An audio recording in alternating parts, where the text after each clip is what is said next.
Okay, so we're under contract. Basically, this is where the sellers and the buyers reach an agreement, and the buyers say, I want to buy the house, but they have certain contingencies. So what that means is that they want to buy the house and there's certain things that they need to get done. For example, they want to get a home inspection done, which is completely normal. 9 times out of 10, buyers will always ask for a home inspection.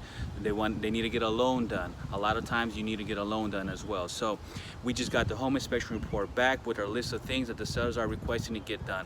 What I always like to do is come inside, just give a quick look, get familiar with the things that they're asking for, so then we can know how we can go back and forth to negotiate on this. So let's go inside.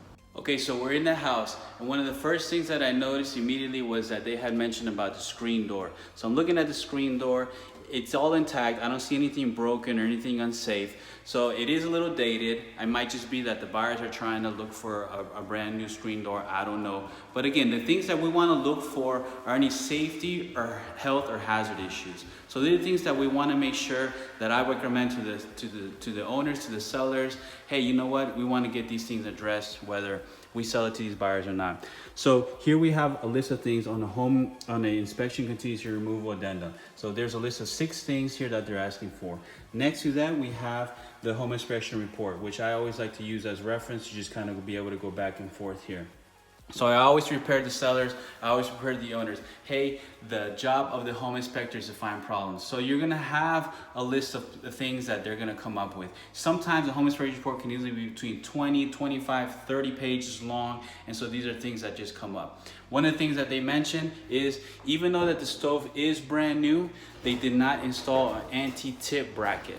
So what does that do? That helps prevent if anybody was to climb on top of it, or just to make sure that the stove does not come towards you, especially if it has anything hot on it. Something else that they mentioned is a ceiling fan. The ceiling fan is missing a pull chain here, so you can be able to operate separately the fan and then the light. They also mentioned a sliding glass door, and the sliding glass door, since it's a double pane window, there's actually a seal in between. And so what's happening is humidity is coming inside of the window, and then I don't know if you can see it, but it's actually foggy. And so these are things that we want to get familiar with, to know what we're dealing with, because in the end we're going to see what can we negotiate, but at the same time we want to make sure that we're delivering something safe and sound to the next home buyers.